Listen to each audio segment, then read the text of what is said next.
Well, everyone, it's time for us to go and take a look at the Samsung Galaxy Note 9 and compare it against the Samsung Galaxy Note 10 and see which particular phone is the better one for you. Now, I probably would tell you I really wouldn't recommend either person to go and buy a phone like this anymore. I feel like these devices, are good, but there's way better devices I'd recommend buying, like the phones that are still supported with software, like the Samsung Galaxy S21 or newer. So keep that in mind, but I will leave those phones linked down in the description. If you want to get them from there, you can, and you can help support the channel at the exact same time as well. So first of all, with the outside, with the day that the Galaxy Note 9 came out, this was actually back in 2018, so that was many years ago. And on the front of that particular phone, it was giving you a 6.4-inch 1440p Super AMOLED display. And at that time, it really wasn't too bad. Right? There were lots and lots of phones that came out during that time. And, during the 2019 period, this was honestly not that bad of a device. And if you are going to go through and pick up a phone, it really isn't that bad of a, device panel. Had a little bit of bezel on the top and the bottom, but otherwise, I still think it was a very good looking display. And if you are going to go through and pick up a device,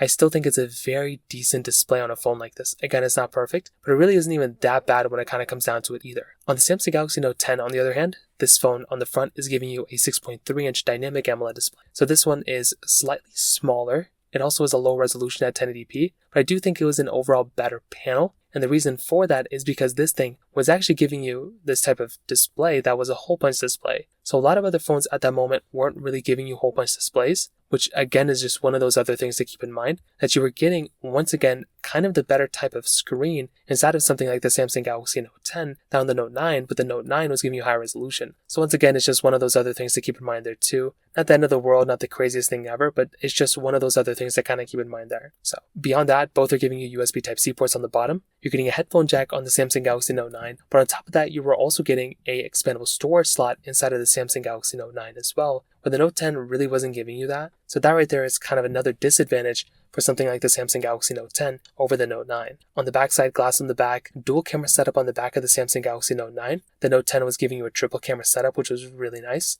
Inbuilt fingerprint sensors inside the display of the Samsung Galaxy Note 10, which again was very, very nice as well. But I'd probably tell you overall on the outside, the Note 10 is probably the better one in almost every single way, but the Samsung Galaxy Note 9 is still one of those devices that I look at, and I'm a massive fan of that particular phone, and I still think it does kind of hold up decently well in some ways, from that side than the Note 10. So from that side, again, kind of keep that in mind when it kind of comes down to there. Now, on top of that, some other things to keep in mind is with the cameras. Now, with the Note 9 and the Note 10, there are some slight differences within the cameras, like you are getting an additional camera setup on the Samsung Galaxy Note 10 than the Note 9, 4K 60 on the back. You're getting basically 4K 60 on the front of the Note 10, where the Note 9 was giving you 1440p video. And I'd probably tell you from that side as well, you're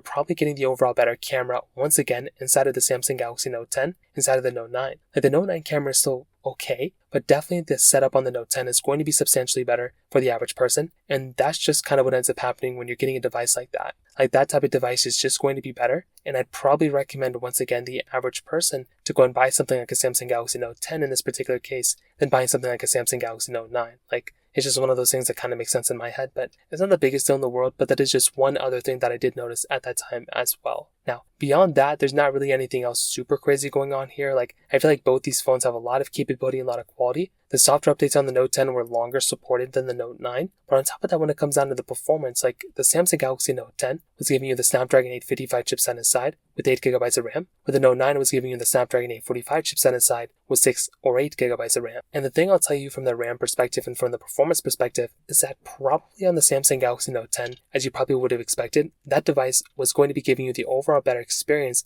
inside of that device than the Samsung Galaxy Note 9. So from that side alone, and again in and of itself, you're probably going to be getting the overall better performing phone inside of the Samsung Galaxy Note 10. And it's not only going to be the case in this particular video as well, in this year, it's going to be like that forever. So if you're planning on buying a phone in the next couple of years, the Samsung Galaxy Note 10 is going to be that overall better performing device than the Samsung Galaxy Note 9. So overall, what I'll definitely tell you is, when it comes down to these two devices, the Samsung Galaxy Note 10 is probably going to be the device that I'd recommend the average person to go and buy. That is the overall better device. That's the one that's going to be the best one, and that's exactly what I'd recommend doing. The Note 9 I think is great. I think it's a great phone and it had a lot of capability. I think the Note 10 is probably the better one for the average person when it kind of comes down to it. So from that side, that kind of covers it up there too. If you have any other thoughts or questions, let me know in the comment section below. Hit the like button, that would mean so much, but definitely hit that subscribe button. More importantly than everything else, I love every single one of you guys. Hopefully I'll catch you guys in the next video. Peace out till then.